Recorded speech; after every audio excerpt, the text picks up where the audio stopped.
साद्वैतं सावधूतं परिजनसहितं कृष्णचैतन्यदेवं श्रीराधा कृष्णपादान् सहगणललिता श्रीविशाखान् पिता च नमो विष्णुपादाय कृष्णपृष्ठाय भूतले श्रीमति भक्तिवेदान्त स्वामिन् इति नाम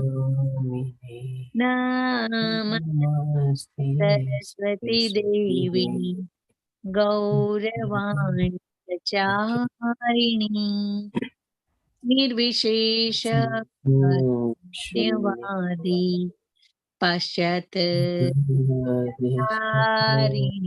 जय श्री कृष्ण चैतन्य प्रभु नित्यानंद श्री अद्वैत गदाधर श्रीवासादि भक्तवृंद हरे कृष्ण कृष्ण कृष्ण हरे हरे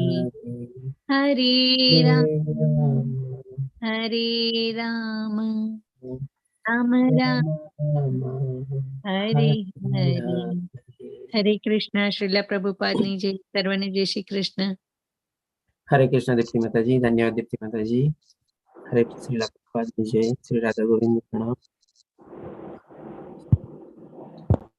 तो आज આપણે શરૂ કરશું શ્રીમદ ભગવદ ગીતાનો 9મો અધ્યાય જેનું નામ છે રાજગુહ્ય યોગ પરમ ગુપ્ત જ્ઞાન આ અધ્યાયમાં આપણે જાણશું કે આ શું કામે રાજયોગ કહેવાય છે અથવા તો એકદમ ટોપ મોસ્ટ જ્ઞાન જે છે આપણે સર્વોપરી જ્ઞાન છે એ ભગવાન શ્રી કૃષ્ણ આ અધ્યાયમાં આપણને પ્રદાન કરશે અને સાથે સાથે ગુહ્ય એટલે કે ગુપ્ત એટલે કે સિક્રેટ એટલે કે કેવું સિક્રેટ જ્ઞાન છે એ આપણને આમાંથી જાણવા મળશે આપણને આ ભગવદ ગીતામાંથી 3 આપણને જે છે એકદમ ટોપ મોસ્ટ સિક્રેટ જ્ઞાન આપણને મળે છે જે આપણે કહીએ કે ભાઈ આ ભૌતિક દુનિયાની ગમે તેટલી આપણે ડિગ્રીઓ લઈએ ગમે તેટલું જ્ઞાન લઈએ તો પણ એમાંથી એ 3 ચીજ જે આપણને આ ભગવદ ગીતામાંથી જે જાણવા મળે છે એ બીજા કોઈ આપણને જ્ઞાનમાંથી જાણવા મળતી નથી તો કોઈ કહી શકશે મને આ 3 ક્યાં ગુહ્યતર જ્ઞાન છે આપણે એને કહી શકીએ કે ગુહ્ય ગુહ્યતર અને ગુહ્યતમ એટલે કે સિક્રેટ મોર સિક્રેટ અને મોસ્ટ સિક્રેટ એવી રીતે જેમ હોય ને ગુડ બેટર બેસ્ટ એવી રીતે 3 પ્રકારના જ્ઞાન આપણને મળે છે જી લલિત પ્રભુજી આપનો હેન્ડ રેઝ છે બોલી શકો છો હા પેલું તો એમ કે હું કોણ છું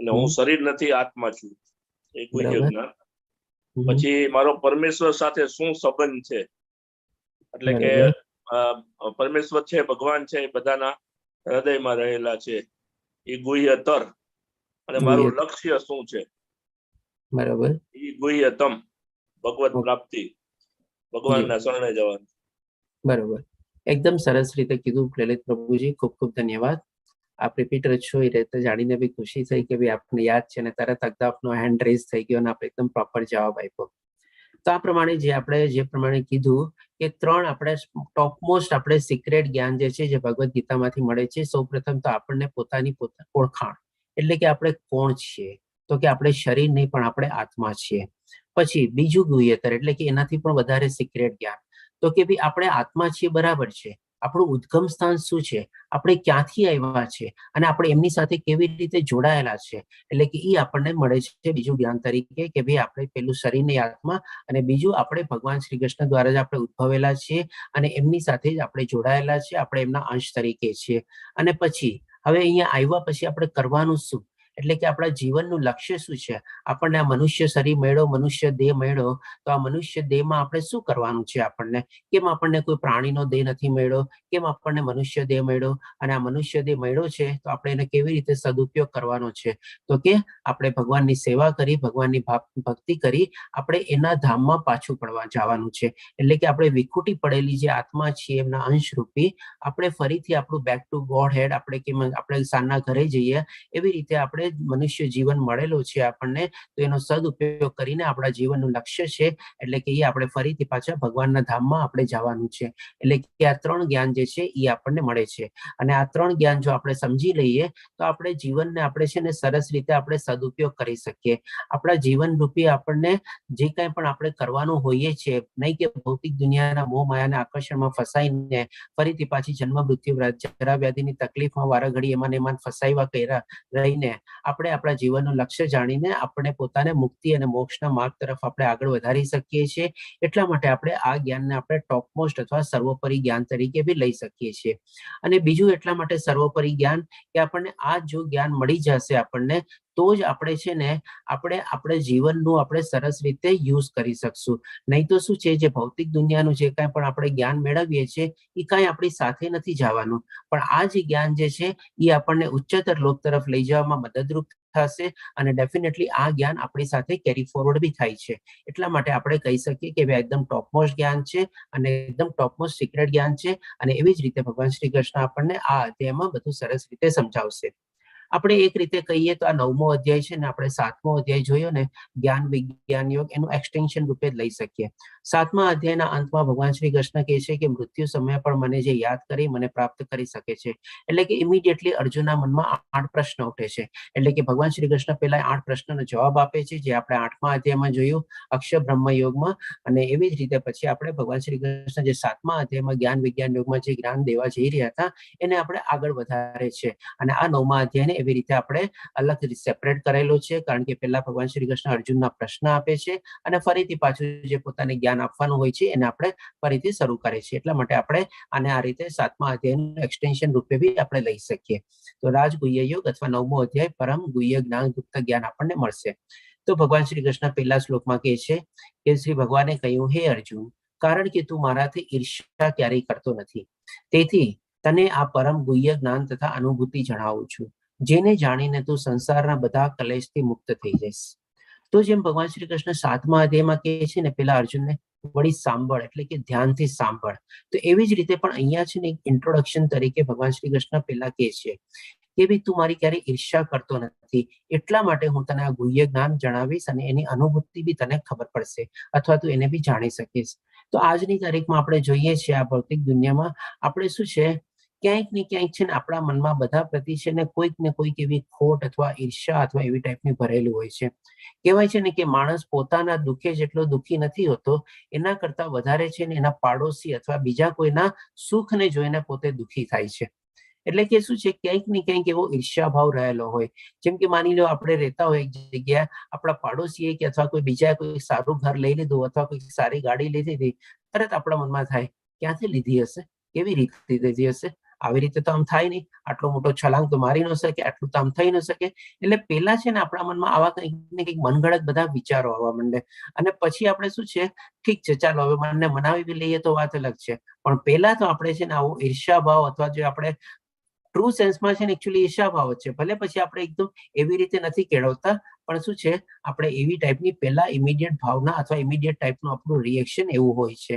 એટલા જ માટે કહેવાય છે કે પોતાના દુઃખે જેટલો દુઃખી નથી એના કરતા બીજાનું સુખ જોઈને આપણે દુઃખી થઈએ છીએ. અને આ કળિયુગના છે ને આ બે બહુ મોટા દોષ છે. એક આપણે ઈર્ષ્યા અને બીજું આપણે દંભ. દંભ એટલે કે શું, દેખાડો, અને દેખાડોમાંથી જ પાછી ઈર્ષ્યા જન્મે છે અને એકબીજાની ઈર્ષ્યા કરીને જ પાછો દેખાડો જન્મે છે. એટલે કે બંને આપણે એ રીતે લઈ શકીએ, સપ્લિમેન્ટરી અને કોમ્પ્લિમેન્ટરી તરીકે આપણે, જે આપણે આ કલયુગનો બહુ મોટામાં મોટો દોષ છે અને એની પાછળ જ આપણે બધા આપણા કર્મને બધામાં પ્રવૃત્ત થઈએ છીએ. તો આ રીતે ભગવાન શ્રી કૃષ્ણ કહે છે કે જેને જાણીને તું સંસારના બધા કલેશથી મુક્ત થઈ જઈશ. જો આ બે ચીજ આપણે લાઈફમાં છોડી દઈએ ને તો પણ છે ને આપણને ઘણું બધી સુખ અને શાંતિ મળે. એના માટે તો ભગવાન શ્રી કૃષ્ણ કહે છે કે આ જ્ઞાનને જો તું મેળવી લઈશ, શું કામે મેળવીશ, કારણ કે તું કોઈની ઈર્ષ્યા નથી કરતો. તો આ પણ એક છે ને આપણા માટે પ્રી એલિજિબિલિટી કન્ડિશન અથવા પ્રી ક્વોલિફિકેશન ક્રાઇટેરિયા જેવું થઈ જાય છે કે જ્યારે આટલું સરસ જ્ઞાન આપણને મેળવવું હોય ને તો આપણે છે ને ઈર્ષ્યા રહિત થવું જોઈએ. કોઈની એવી ઈર્ષ્યા કે આપણે ન કેળવવી જોઈએ, નહીં તો પછી આ જ્ઞાન બી આપણને મળે નહીં. અને જ્યાં સુધી આપણે ઈર્ષ્યા રહિત ન થઈએ ત્યાં સુધી આપણને સુખ શાંતિ બી ન મળે. જેમ ભગવાન શ્રી કૃષ્ણ કહે છે સંસારના બધા કલેશથી મુક્ત થઈ જઈશ. ત્યારે તો કે ભાઈ આ જ્ઞાન મેળવીને, જ્ઞાન બી ક્યારે મળીશ, ત્યારે તું ઈર્ષ્યા મુક્ત હઈશ ત્યારે. એટલે કે પહેલા શ્લોકમાં ભગવાન શ્રી કૃષ્ણ બહુ સરસ મજાનું આપણને સિક્રેટ આપણી સામે બહાર લાવે છે. પછી બીજા શ્લોકમાં ભગવાન શ્રી કૃષ્ણ કહે છે આ જ્ઞાન સર્વ વિદ્યાનો રાજા છે, જે સમસ્ત રહસ્યોમાં સર્વાધિક ગોપનીય છે. આ પરમ શુદ્ધ છે, અને કારણ કે આ આત્માની પ્રત્યક્ષ અનુભૂતિ કરાવવાનું છે, તેથી તે ધર્મનો સિદ્ધાંત છે. આ અવિનાશી અને અત્યંત સુખપૂર્વક સંપન્ન કરવામાં આવે છે. એટલે કે શું આ જ્ઞાન મેળવીને આપણે એવું નથી કે આ બહુ ડિફિકલ્ટ નોલેજ છે, બહુ આપણે કહીએ ને કે ભાઈ આકરું નોલેજ છે, એવું નથી. આ જ્ઞાનને જો આપણે સરસ રીતે સમજી લઈએ અને એના ઉપર આપણે ચાલવા માંડીએ તો બી છે ને આપણે સરસ રીતે એને સંપન્ન કરી શકીએ છીએ. કારણ કે એનું છે ને આચરણ કરવું બી છે ને બહુ ઈઝી છે. આપણે કારણ કે પેલા જે આપણે જ્ઞાનને સમજી લીધેલું હોય સારી રીતે, એ જ્ઞાનને આપણે બુદ્ધિમાં ઉતારી લીધેલું હોય, અને એ પછી જ્ઞાનને આપણે જયારે આચરણમાં મૂકીએ અને આચરણ બી આપણે સરસ રીતે કરીએ તો આપણે એ જ્ઞાનને સંપૂર્ણ રીતે પાર કરેલું કહેવાય. જેમ માની લો કોઈ ડોક્ટર બને અને એક્ઝામ ને બધું પાસ કરે અને પછી જયારે ઓપરેશન થિયેટરમાં જઈને સર્જરી કરે બધાની, ત્યારે એની વિદ્યા એની કામમાં આવેલી કહેવાય. પણ ખાલી જો ડોક્ટર થઈને બેસી જાય તો એની વિદ્યા કઈ કામમાં ન આવે. તો એવી જ રીતે આજે સરસ મજાનું જે જ્ઞાન ભગવાન શ્રી કૃષ્ણ આપણને દેવા જઈ રહ્યા છે, એનું આપણે આચરણ બી એવી રીતે કરીએ તો આપણે સરસ રીતે આપણે એનું સંપન્ન કરેલું કહેવાય. અને એ પણ ભગવાન શ્રી કૃષ્ણ કહે છે કે આપણે સુખપૂર્વક એને સંપન્ન કરી શકીએ છીએ. પછી હવે ભગવાન શ્રી કૃષ્ણ ત્રીજા શ્લોકમાં છે ને એક આપણને વોર્નિંગ આપે છે. આ જ્ઞાન આગળ પ્રદાન કર્યા પહેલા તો શું કહે છે કે જે લોકો ભક્તિમાં શ્રદ્ધા નથી ધરાવતા તે મને પામી શકતા નથી. એટલે કે શું છે, સૌ પ્રથમ એકદમ મોસ્ટ ઇમ્પોર્ટન્ટ કન્ડિશન તો છે જ કે ડેફિનેટલી આ જ્ઞાન મેળવીને એને એપ્લાય કરવામાં, એટલે એપ્લિકેશન પાર્ટમાં આપણે ભક્તિમાં પરોવાવું જ પડે.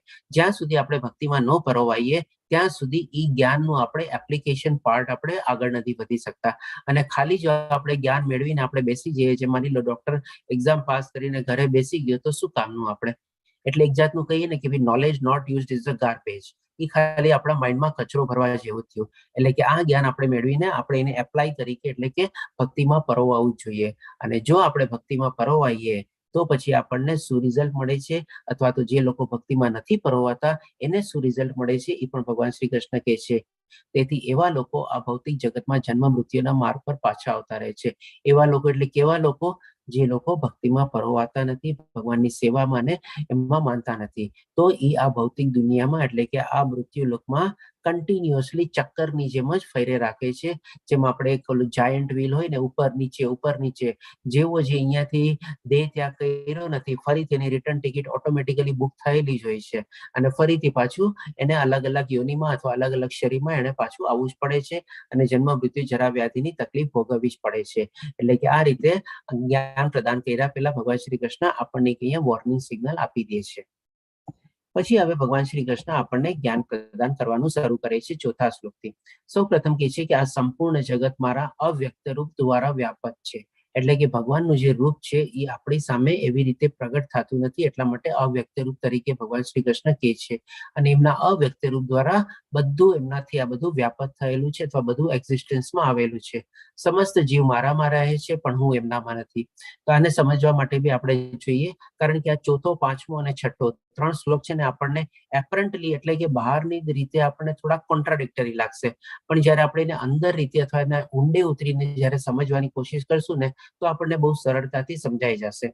તો એવી જ રીતે જેમ ભગવાન શ્રી કૃષ્ણ કહે છે કે સમસ્ત જીવ મારામાં છે, પણ હું એમનામાં નથી. આને કેવી રીતે સમજવું? તો જેમ કે ભગવાન શ્રી કૃષ્ણે પહેલા જ કીધેલું કે બધું મારા થકી જ છે. આપણે જે ગઈકાલના અધ્યાયમાં બી આપણે જાણી ગયા હતા, અને 7મા અધ્યાયમાં બી આપણે જાણી ગયા હતા કે બધું ચર અચર અથવા જળ ચેતન અથવા આપણે સ્થાવર તથા જંગમ, બધી જે કાંઈ પણ વસ્તુ છે, moving, non moving, living, non living, બધી વસ્તુ એમના થકી જ છે. આપણે એ પ્રમાણે ભગવાન શ્રી કૃષ્ણ સમજાવ્યું હતું. હવે ભગવાન શ્રી કૃષ્ણ તો પોતાના ધામમાં બેઠા છે, અને એમનું જે ધામ જે છે અવ્યક્ત રૂપમાં છે. એટલે કે જે આપણે ગયા અધ્યાયમાં બી જાણ્યા, 14 લોકોની ઉપરમાં બી જે પોતાનું કૃષ્ણધામ અથવા વૈકુંઠ લોક આપણે આવેલું છે, અને એમાં ભગવાન શ્રી કૃષ્ણ બેઠેલા છે, અને આ બધી ચીજોનું સર્જન કરેલું છે. એટલા માટે ભગવાન શ્રી કૃષ્ણ કહે છે સમસ્ત જીવ મારામાં છે. એટલે કે કારણ કે એમનામાંથી જ બધા ઉદ્ભવેલા છે. આપણો બધાનો સ્ત્રોત એમના થકી જ છે. એટલે કે આપણે એમનામાં, જીવ મારામાં છે, પણ હું એમનામાં નથી. હું એમનામાં નથી એટલે કે શું? ભગવાન શ્રી કૃષ્ણ આપણા બધાની અંદર કેવી રીતે નથી? તો કે ભાઈ ઈ તો પોતાના ધામમાં બેઠા છે, અને ઈ પોતાના ધામમાં બેઠા બેઠા બધી ચીજોનું સર્જન ને એવી રીતે કરે છે, અથવા તો બધી ચીજોનું ઉદ્ગમ સ્થાન એવી રીતે છે. આ રીતે આપણે સમજવાનું કે સમસ્ત જીવ મારામાં છે, પણ હું એમનામાં નથી. હવે આના સંદર્ભમાં એક આપણે દાખલો બી લઈએ. જેમ કે માની લો આપણે એક ઘરમાં રહીએ છીએ. હવે ઘરની અંદર આપણે કેટલી બધી ચીજો વસ્તુઓ હોય, આપણે અગણિત ચીજો હોય, ઘણા હજારો ને લાખોની સંખ્યામાં નાની નાની ચીજો કાઉન્ટ કરીએ તો હોય. આપણે એક માની લો કબાટનો દાખલો લઈએ. હવે એ કબાટની અંદર બી બધી કેટલી બધી ચીજો હોય છે અને બધી ચીજો આપણે અલગ અલગ રીતે ગોઠવેલી ને બધું હોય છે.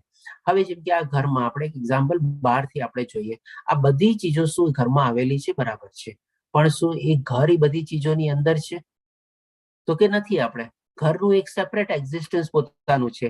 એવી રીતે પણ ભગવાનનું પોતાનું જે ધામ છે એ એક સેપરેટ એક્ઝિસ્ટન્સ છે. અને એવી રીતે જેમ ઘરની અંદર બધી ચીજો આવેલી હોય, એવી રીતે ભગવાનના અવ્યક્ત રૂપ દ્વારા જે આખું આ સૃષ્ટિ અને એનું સર્જન થયેલું છે, આ બધી ચીજો એની અંદર સમાયેલી છે. એવી રીતે આપણે સમજવાનું કે એક મોટું ઘર છે જેની અંદર આ બધી ચીજો સમાયેલી છે અને ઘરનું પાછું સેપરેટ એક્ઝિસ્ટન્સ બી છે. એવી રીતે પછી હવે જોઈએ 5મા શ્લોકમાં ભગવાન શ્રી કૃષ્ણ હજી કહે છે આપણને, તથાપિ મારા દ્વારા ઉત્પન્ન બધી વસ્તુઓ મારામાં સ્થિત રહેતી નથી. એટલે હજી પાછું હવે આપણને એમ લાગે કે પેલા કીધું બધું મારામાં છે, હું એમનામાં નથી.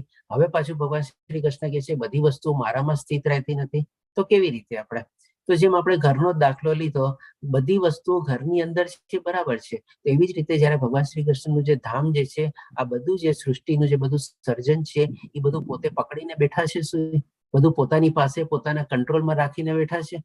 બધું એમણે આમ આપણે ત્યાગી દીધું છે. જે ભગવાન શ્રી કૃષ્ણનું જે આપણે 6 ઐશ્વર્ય જાણ્યું હતું પહેલા અધ્યાયમાં, એવી રીતે સંપૂર્ણ રીતે બધું ત્યાગેલું છે. એટલે કે પોતે સર્વસ્વના માલિક તરીકે પોતાના કંટ્રોલમાં, પોતાના પોઝિશનમાં રાખીને કોઈ બેઠા નથી. બધું બધાને સોંપી દીધું છે. એટલે કે બધી વસ્તુઓ મારામાં સ્થિત રહેતી નથી. એટલે કે પોતાની પાસે, જેમ આપણે કબાટની ચાવી કેમ આપણે રાખી બેસીએ, આપણે ચાવી પકડીને બેઠા એટલે આપણે કે આ બધું મારું છે, મારી પાસે છે, એવી રીતે કોઈ ભગવાન શ્રી કૃષ્ણ પોતાની ચાવી પાસે રાખીને બેઠા નથી. જરા મારા યોગ ઐશ્વર્યને તો જુઓ, જો કે હું સર્વ જીવોનો પાલન કરતા છું અને સર્વત્ર વ્યાપક છું, છતાં હું આ વિરાટ અભિવ્યક્તિનો અંશ નથી, કારણ કે હું સૃષ્ટિનું કારણ સ્વરૂપ છું.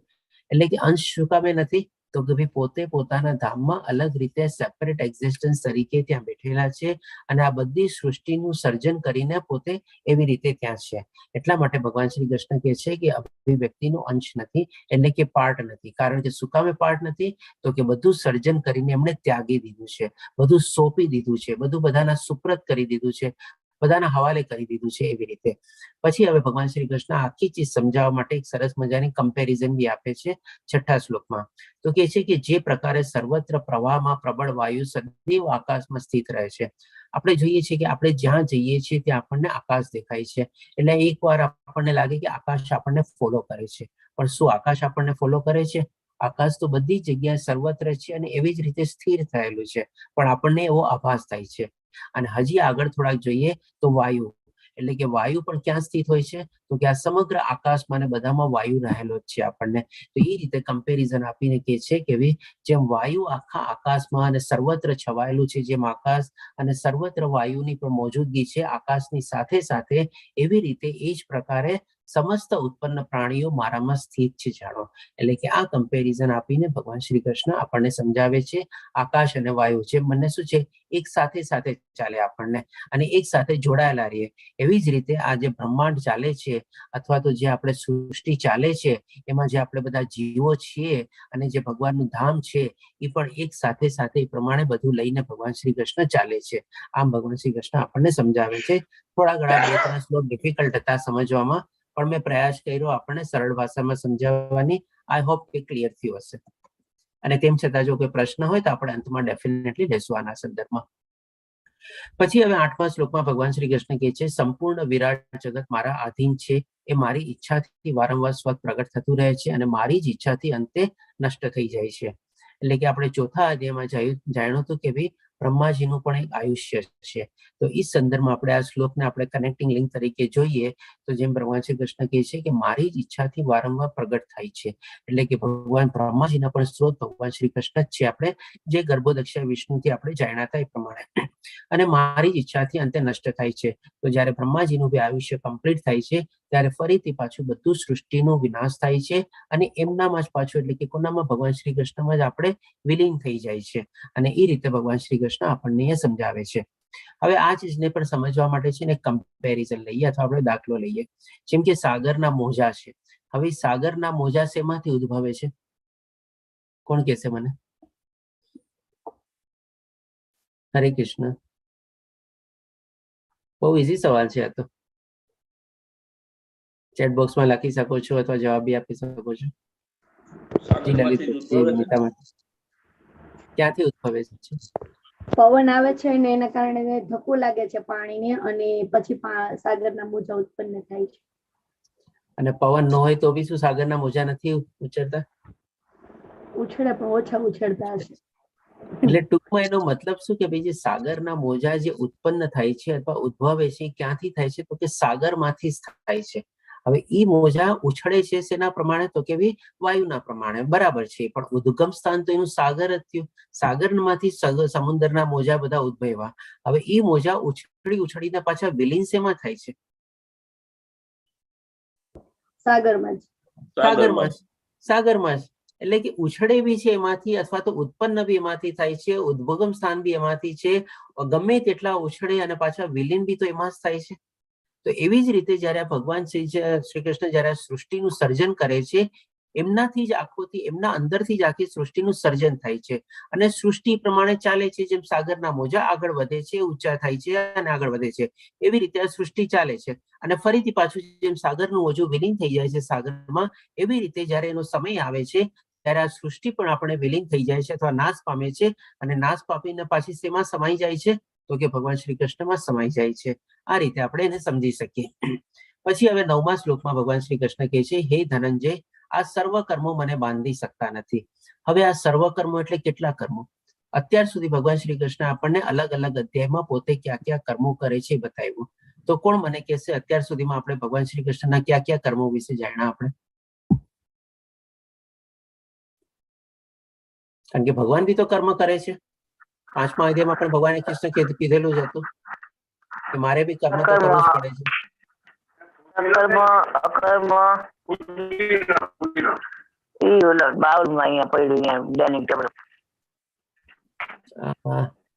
ભગવાન ક્યાં ક્યાં કર્મો કરે છે? અત્યાર સુધી આપણે 3 થી 4 પ્રકારના, એ તો શું છે કર્મના પ્રકાર, એટલે કે કર્મ, અકર્મ, વિકર્મ આપણે કરીએ છીએ. આપણે ભગવાન શ્રી કૃષ્ણના બધા દિવ્ય કર્મો જોઈએ છે. બધી વસ્તુ ધારણ કરે છે, એટલે બધા ગ્રહોને ચાલો, બધી વસ્તુ ધારણ કરે છે, પણ મુખ્ય કર્મ અત્યાર સુધીમાં સર્જન કરે છે, પાલન કરે છે.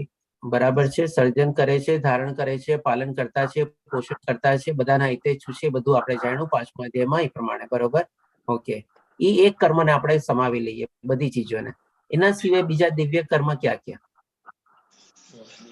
પૂનમ માતાજી, ભોક્તારામ યજ્ઞ તપસ્સમ, આ બરાબર 5મા અધ્યાયનો 29મો શ્લોક હતો. પણ આ બધી ચીજોને આપણે એકમાં ટાંકી લઈએ કે મારાથી જ બધું ઉદ્ભવ થાય છે, હું જ બધાનું ધારણ કરતા છું, પોષણ કરતા છું અને પાલન કરતા છું અને બધાનો હિતેચ્છુ છું. આ તો ભગવાનનું એક કર્મ થયું. હજી બીજા ક્યાં કર્મ એવી રીતે?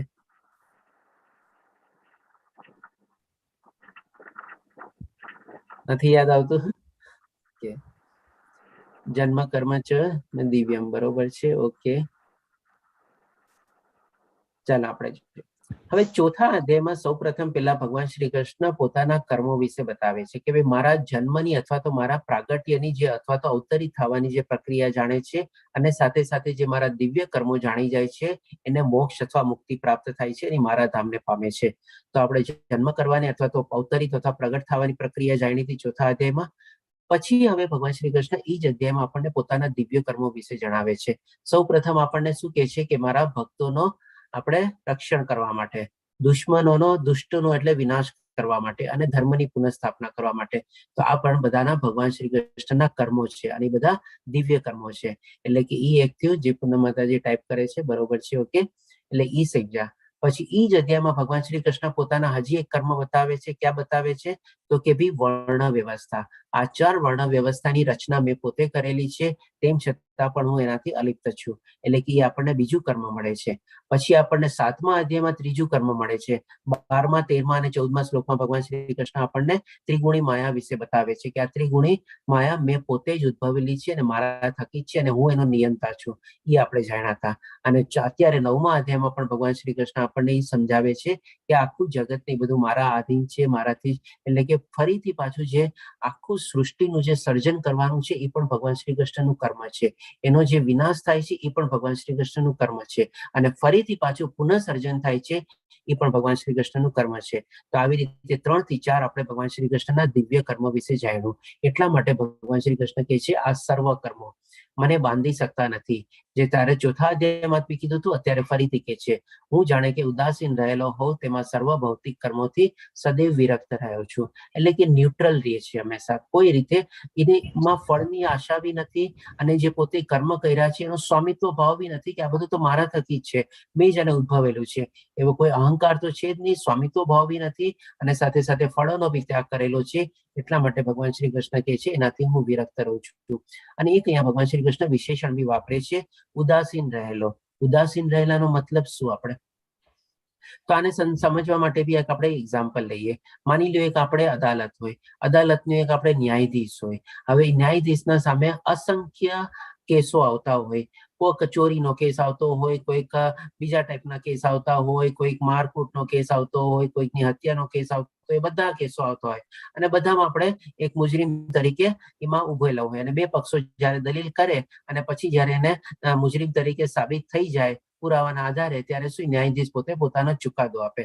હવે એ જયારે ચુકાદો આપતો હોય ત્યારે જે આપણે માની લો જેને સજા થતી હોય, કોઈને 1 વર્ષ 2 વર્ષ, કોઈકને આટલા રૂપિયાનો દંડ, કોઈને આવી રીતે દંડ, ઇવન કોઈકને ફાંસીની બી સજા થાય. એટલે કે અગણિત ટાઈપની અલગ અલગ ટાઈપની એક જ દિવસમાં બી હોઈ શકે, અલગ અલગ ટાઈપની એમણે જજમેન્ટ આપ્યા હોય અને સજાઓ આપેલી હોય. તો હવે જેને સજા થતી હોય, અથવા તો જે માની લો નિર્દોષ છૂટી બી ગઈ હોય, જે ઘણો ખુશ હોય, અને જેને સજા થતી હોય દુઃખી હોય, એના બધા બાકી જનો બી બધા દુઃખી હોય, અને જે છૂટી ગયો હોય બાકી જનો બી બધા એલા ખુશ હોય. પણ જે જજ આપે છે, ન્યાય આપે છે, એના સુખ અને દુઃખમાં કઈ ઇન્ટરેસ્ટ હોય છે? તો કે કોઈથી નહીં. એને તો પોતાના ન્યુટ્રલ ભાવના હિસાબે જે પ્રમાણે ચર્ચા થઈ, જે પ્રમાણે પુરાવા મળ્યા, એ પ્રમાણે પોતાનો ચુકાદો આપી દીધો. કોઈને સજા મળી તોય ઠીક છે, વધારે આકરી મળી તોય ઠીક છે, કોઈ છૂટી ગયો તોય ઠીક છે, કોઈ નિર્દોષ જાહેર થયો તોય ઠીક છે. એને કાંઈ મતલબ હોય છે ન્યાયાધીશને? એકદમ નિર્દોષ ભાવ, એટલે કે ન્યુટ્રલ ભાવ. એટલે કે આ રીતે આપણે ઉદાસીનનો મિનિંગ લેવાનો છે. એટલે કે શું છે, જે કાંઈ પણ આ બધા જીવો જે આપણે આ સૃષ્ટિમાં આવેલા છે, બધા પોતપોતાની કર્મ ગતિના પ્રમાણે કર્મો ભોગવે છે, ફળો ભોગવે છે. ભગવાન શ્રી કૃષ્ણને એમાં કોઈ જાતના એમાં કોઈ બંધન બી છે નહીં, અને જે આ પ્રમાણે બધાનું સર્જન બી થાય છે, પુનઃસર્જન બી થાય છે, એમાં પણ એમને કોઈ એવો ઇન્ટરેસ્ટ નથી, એટલે કે ફળની ઈચ્છા નથી. એટલા માટે આવી રીતે જેમ ન્યાયાધીશ ચુકાદો આપતો હોય ન્યુટ્રલ તરીકે, ઉદાસીન તરીકે, એને જે પોતાનું કર્મ કરવાનું છે સ્વધર્મના હિસાબે, એ પોતે કર્મ કરે છે. એટલે કે આ સેન્સમાં આપણે લેવાનો છે ઉદાસીન રહેલો. ભગવાન શ્રી કૃષ્ણ આવી રીતે ઉદાસીન એટલે કે ન્યુટ્રલ ભાવથી બધું પોતપોતાનું કર્મ કરી રાખે છે, અને બધા જીવો છે એ પ્રમાણે પોતપોતાની કર્મ ગતિ ભોગવી રાખે છે. પછી હવે જોશું આપણે ભગવાન શ્રી કૃષ્ણ આપણને 10મા શ્લોકમાં કહે છે, આ અધ્યાય બહુ સરસ છે અને આપણે આમાં ઘણા ઇમ્પોર્ટન્ટ શ્લોક કવર કરવાના છે. ટ્રાય કરીશ કે આપણે સમયમાં પૂરું કરી શકીએ. પછી 10મા શ્લોકમાં કહે છે, હે કુંતી પુત્ર, આ ભૌતિક પ્રકૃતિ મારી શક્તિઓમાંની એક છે. એટલે કે ફરીથી ભગવાન શ્રી કૃષ્ણ જયારે 7મા અધ્યાયમાં 12મા, 13મા, 14મા ત્રિગુણી માયાનું જે વર્ણન થઈ રહ્યું હતું, એ ફરીથી અહીંયા કહે છે કે મારી શક્તિઓમાંની એક છે. એટલે કે બાહિરિંગ શક્તિ જે છે, બાહ્ય શક્તિ જે છે, જેનાથી આ ત્રિગુણી માયાનું સર્જન થયેલું છે, એ કહે છે ભગવાન શ્રી કૃષ્ણ. અને મારી અધ્યક્ષતામાં કાર્ય કરે છે. એટલે કે ત્રિગુણી માયાના નિયંતા એ પોતે છે, જેથી બધા ચર અને અચર પ્રાણી ઉત્પન્ન થાય છે. ચર અને અચર એટલે કે મૂવિંગ, નોન મૂવિંગ. અને એના શાસન હેઠળ એટલે કે તો કે ભગવાન શ્રી કૃષ્ણના શાસન હેઠળ આ જગત વારંવાર સર્જાય છે અને વિનાશ થતું રહે છે. એટલે કે પોતાના એડમિનિસ્ટ્રેટિવ પાવરના હિસાબે આ જગતનું સર્જન ને વિનાશ અને ફરીથી પાછું પુનઃસર્જન એવી રીતે થતું રહે છે, અને પણ ભગવાનના દિવ્ય કર્મોમાંનું એક છે. પછી હવે ભગવાન શ્રી કૃષ્ણ આપણને 17મા શ્લોકમાં કહે છે, હું આ બ્રહ્માંડનો પિતા, માતા, આશ્રયદાતા તથા પિતામહ છું. હું જ્ઞાનનો વિષય, વિશુદ્ધ કરતા તથા ઓમકાર છું. હું ઋગ્વેદ, સામવેદ અને યજુર્વેદ પણ છું. એટલે કે હવેથી છે ને અહીંયાથી ભગવાન શ્રી કૃષ્ણ જેમ અર્જુનને પહેલા કીધું હતું ને, આની તને અનુભૂતિ બી થશે. એટલે કે આ સાક્ષાત તને પરમેશ્વરના દર્શન થશે. તો એ રીતે અત્યાર સુધી ભગવાન શ્રી કૃષ્ણ આપણે જે પોતાનું જે જ્ઞાન હતું પ્રદાન કરે છે. હવે એનો જે પ્રેક્ટિકલ પાર્ટ છે, એટલે કે કેવી રીતે આપણે એને સમજી શકીએ, એ પણ અહીંયા ભગવાન શ્રી કૃષ્ણ વર્ણવે છે. આ બ્રહ્માંડનો પિતા એટલે કે આપણામાં જે બીજ પ્રદાતા પિતા છે, એ ભગવાન શ્રી કૃષ્ણ પોતે છે. અને આના થકી જ આપણે સમજી શકીએ છીએ કે આપણે એમનો અંશ છીએ. માતા એટલે કે જ્યારે આપણો જન્મ થાય છે અથવા તો આપણામાં જ્યારે એમની જે પરાશક્તિનું આપણામાં નિરૂપણ થાય છે, એટલે કે ચેતના અથવા આત્માનું નિરૂપણ થાય છે, ત્યારે આપણે સજીવ બનીએ છીએ. અને સજીવ બન્યા પછી આપણે ત્રિગુણી માયાના સંસર્ગમાં આવીએ છીએ. તો આ જે ત્રિગુણી માયા જે છે એ પણ ભગવાન શ્રી કૃષ્ણ દ્વારા બનાવેલી છે અને એ આપણી માતાના રૂપમાં છે. કારણ કે ભગવાન શ્રી કૃષ્ણ આપણને પોતાના પિતા તરીકે આપણને પછી માતાના ખોળામાં આપણને સોંપી દે છે. એટલે કે આ ત્રિગુણી માયાના હેઠળ આપણે આવી જઈએ છીએ અને એના પ્રભાવ હેઠળ આપણે આપણી સંસર્ગમાં આવીને અલગ અલગ ટાઈપનું આપણે જીવન કાઢીએ છીએ અને અલગ અલગ ટાઈપના સુખ દુઃખને આપણે ભોગવીએ છીએ. એટલે કે એ રીતે આપણે માતા, આશ્રયદાતા અને પિતામાં આપણા બધાનો આશ્રય પણ ઈ છે, ધારણ કરતા પણ ઈ છે અને પિતામાં એટલે કે આપણા પિતાના પિતા તરીકે બી આપણે એ રીતે જાણી શકીએ. હું જ્ઞાનનો વિષય, આપણે જે અત્યારે આખું ભગવદ્ ગીતાનું જ્ઞાન ને બધું લઈએ છીએ તો આ બધા આખા જ્ઞાનનો વિષય શું છે? તો કે ભગવાનને જાણવું અને ભગવાનની પ્રાપ્તિ કરવી. એટલે કે અલ્ટિમેટલી આપણા જ્ઞાનનો વિષય તરીકે પણ એ પોતે છે. વિશુદ્ધિ કરતા એટલે કે જ્યારે આવી ટાઈપનું આપણે જ્ઞાન મળી જાય છે ત્યારે આપણી આત્મા બી શુદ્ધ થઈ શકે છે, બધા આવરણો એમાંથી હટી જાય છે. તથા ઓમકાર છું, આપણે જઈએ છીએ, આપણે બધા જેટલા બી શાસ્ત્રો ને બધા જે મંત્રો છે બધાનું ઉચ્ચારણ પહેલા ઓમકારથી આપણે થાય છે. હું ઋગ્વેદ, સામવેદ અને યજુર્વેદ પણ છું. આ બધા વેદો પણ આપણે જાણીએ છીએ અને બધા વેદોનો આપણે મુખ્ય થીમ અથવા મુખ્ય સારાંશ અથવા જે મુખ્ય લક્ષ્ય છે એ પણ શું છે? તો કે ભગવાન શ્રી કૃષ્ણની જ પ્રાપ્તિ. એટલે કે આ રીતે ભગવાન શ્રી કૃષ્ણ કેવી રીતે આપણે એની અનુભૂતિ કરી શકીએ છીએ એ અહીંયા આપણને આ શ્લોક દ્વારા આપણને સમજાવે છે. એટલે કે પરમેશ્વરની અનુભૂતિ કેવી રીતે થઈ શકે. પછી હવે ભગવાન શ્રી કૃષ્ણ હજી 18મા શ્લોકમાં કહે છે, હું જ પરમ લક્ષ્ય. આપણા બધાનું લક્ષ્ય શું છે? તો કે ભગવાનની પ્રાપ્તિ. આપણા જીવનનું લક્ષ્ય શું છે? તો કે ભગવાનની પ્રાપ્તિ. એટલે કે ફરીથી એમના ધામમાં જવું આપણે. પાલન કરતા, આપણા બધાના પાલન કરતા, પોષણ કરતા, ધારણ કરતા બધા ઈ જ છે. સ્વામી એટલે કે આપણા બધાના માલિક તરીકે પણ ઈ છે. સાક્ષી, સાક્ષી એટલે કે શું? આપણે જે કાંઈ પણ કર્મ ને બધા કરીએ છીએ પોતે એના સાક્ષી તરીકે એટલે કે નિહાળે છે, આપણે શું કરીએ છીએ એમાં પ્રવૃત્ત થઈએ છીએ. ધામ એટલે કે આપણા બધાનું ધામ, આપણે ભગવાન શ્રી કૃષ્ણનું જે ધામ છે ત્યાં આપણે પાછા જવાનું છે, એ જ આપણું લક્ષ્ય છે. એટલે કે આપણું જે સાચું ધામ શું છે? આપણે સમજીએ છીએ કે આ ભૌતિક દુનિયામાં આપણે એક ઘર બનાવ્યું અને ઘરના માલિક થઈ ગયા એટલે આપણે સરસ મજાનું આપણું રહેઠાણ ને ધામ બનાવી લીધું. પણ એ શું છે? એ ધામ આપણે સાથે લઈને જવાના છીએ? કાંઈ નથી લઈને જવાના એમાંથી. આપણું સાચું ધામ તો આપણે ભગવાનનું ધામ છે અને એ ધામમાં આપણે ત્યાં જઈને પહોંચવાનું છે. એટલે કે પછી આશ્રય સ્થાન એટલે કે આપણો શેલ્ટર એટલે કે આપણને આશરો કોણ આપવાના છે? તો કે ભગવાન જ આપવાના છે. એના સિવાય આપણને ક્યાંય આશરો મળવાનો છે? આપણને ક્યાંય નથી મળવાનો. આપણે ક્યાંય બી માની લ્યો હોઈએ કોઈકના શેલ્ટરમાં કે કંઈક લઈએ, કેટલા દિવસ આપણને આશરો આપવાના છે? 1 દિવસ, 2-5 દિવસ, 10-15 દિવસ. આપણે ક્યાંય વેકેશન ગાળવા બી જઈએ છીએ તો ફરીથી પાછા આપણે ઘરે જ આવીએ છીએ ને. એટલે કે આપણું પરમાનન્ટ આશરો જે છે એ ભગવાન શ્રી કૃષ્ણ પોતે છે. તો ત્યાં અત્યંત પ્રિય મિત્ર છે, બધાના મિત્ર છે અને બધાના હિતેચ્છુ બી છે. હું સર્જન, પ્રલય, સર્વનો આધાર, આશ્રય અને અવિનાશી બીજ છું. અને એ જે આપણું બીજ પ્રદાતા બીજ છે અવિનાશી છે, તેમનો પણ ક્યારેય નાશ થતો નથી. જે ભગવાન શ્રી કૃષ્ણ આપણને આગલા અધ્યાયમાં કીધું કે આ બધાનો નાશ થાય છે, એટલે 14 લોકનો નાશ થાય છે, પણ એમનું જે ધામ છે એ એમનું એમ જ રહ્યું છે. બધાને મ્યુટ કરી દઉં. પ્લીઝ પોતાને મ્યુટ રાખજો, અવાજ ઓછો આવે. પછી 19મા શ્લોકમાં ભગવાન શ્રી કૃષ્ણ કહે છે, હે અર્જુન, હું જ ઉષ્ણતા આપું છું. એટલે કે ફરીથી પાછી આપણને અનુભૂતિ કરાવે છે અહીંયા ભગવાન શ્રી કૃષ્ણ. હું જ ઉષ્ણતા આપું છું. આપણને સૂર્યનો જે તાપ મળે છે, પ્રકાશ મળે છે અને હું જ વરસાદ છું. અને એમના થકી જ આપણને વરસાદ ને પાણી ને છાંયો ને ઠંડુ ને ગરમી ને બધું મળે છે અને રોકીને રાખું છું તથા મોકલું છું. હું અમરત્વ અને સાક્ષાત મૃત્યુ પણ હું જ છું. ચેતન તત્વ તથા જળ તત્વ બંને મારામાં છે.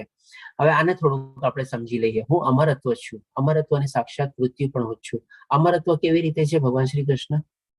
આના સંદર્ભમાં કોઈ મને કહેશે કેવી રીતે ભગવાન શ્રી કૃષ્ણ કહે છે હું જ અમરત્વ છું? પોતે તો અમર છે, બરાબર જ છે, પણ આપણામાં બી જે અમરત્વ છે એ પ્રત્યે ભગવાન શ્રી કૃષ્ણ અહીંયા નિર્દેશ કરે છે. તો આપણામાં એ અમરત્વ કેવી રીતે આવે છે? ભગવાનની ભગવાન આત્મામાં હોય માણસના, આત્મા તો નાશવંત નથી એમ. આત્મા નાશવંત નથી, બરાબર છે, પણ એ પછી અમરત્વ કેવી રીતે થઈ? એ આત્મા ભગવાનના ધામમાં મુક્તિ પામે. હા, બરોબર, એકદમ બરોબર કીધું. કોણે કીધું આ જવાબ? દીપિકા માતાજી આપ્યો જવાબ કે વનિતા માતાજી? ઓકે, ધન્યવાદ વનિતા માતાજી.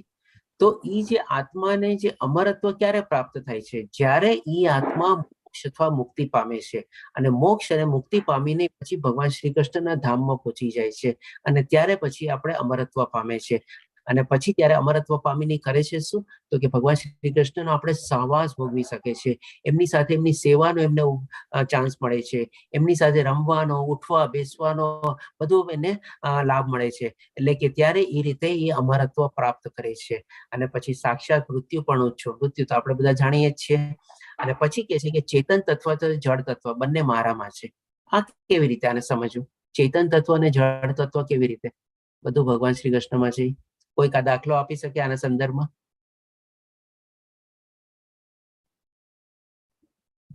ઓકે, તો ચાલો આને બી આપણે સમજીએ. આજે આપણે ચેતન તત્વ એટલે કે આપણે જાણી ગયા છે કે કોન્શિયસનેસ એટલે કે આત્મા અને જળ તત્વ બંને એકમાં જ કેવી રીતે હોઈ શકે?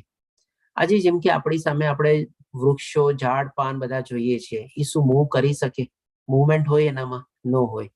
એટલે કે મુવમેન્ટ નથી એટલે આપણને લાગે કે એ જળ છે, જળ છે બરાબર છે, પણ એનામાં ચેતન બી તો છે, એનામાં બી તો આત્મા છે. એટલે કે શું છે કે જળ અને તત્વ બંને એક સાથે બી કમ્બાઇન્ડ કેવી રીતે રહી શકે છે એ પણ ભગવાન શ્રી કૃષ્ણ આપણને આવી રીતે સમજાવે છે કે ચેતન તત્વ અને જળ તત્વ બંને મારામાંથી જ થાય છે અને બંને મારામાં જ છે. આ એક દાખલા રૂપે આપણે લીધું અને એવી રીતે ભગવાન શ્રી કૃષ્ણ આપણને સમજાવે છે. હવે આ એક બહુ સરસ મજાનો શ્લોક ભગવાન શ્રી કૃષ્ણ કે છે 9મા અધ્યાયનો 22મો શ્લોક. આપણે અત્યારે 18 અધ્યાયમાંથી 9મા અધ્યાયમાં એકદમ મિડલમાં છીએ અને આ અધ્યાયમાં ટોટલ 34 શ્લોકમાં છે, એટલે કે ઓલમોસ્ટ 22મો શ્લોક બી આપણે મિડલની આસપાસ જ લઈ શકીએ. તો આમાં ભગવાન શ્રી કૃષ્ણ કહે છે, પરંતુ જે લોકો અનન્ય ભાવે મારા દિવ્ય સ્વરૂપનું સદા ચિંતન કરતા રહી મને ભજે છે, તેમની જરૂરિયાતો હું પૂર્તિ કરું છું તથા તેમની પાસે જે છે તેનું રક્ષણ કરું છું. એટલે કે શું છે, ભગવાનના જે ભક્તો હોય છે, જેમ સ્ટાર્ટિંગમાં જ ભગવાન શ્રી કૃષ્ણે શું કીધું, જે લોકો મારી ભક્તિમાં પ્રવૃત્ત થાય છે મારા ધામને પામે છે, પણ જે લોકો મારી ભક્તિમાં પ્રવૃત્ત નથી થતા એ લોકો ફરીને ફરીથી આ મૃત્યુ લોકમાં અવતારીએ છે. રિમેમ્બર ધેટ આપણે ત્રીજો શ્લોક હતો જે વોર્નિંગ શ્લોક તરીકે આપણે લીધો હતો એ પ્રમાણે.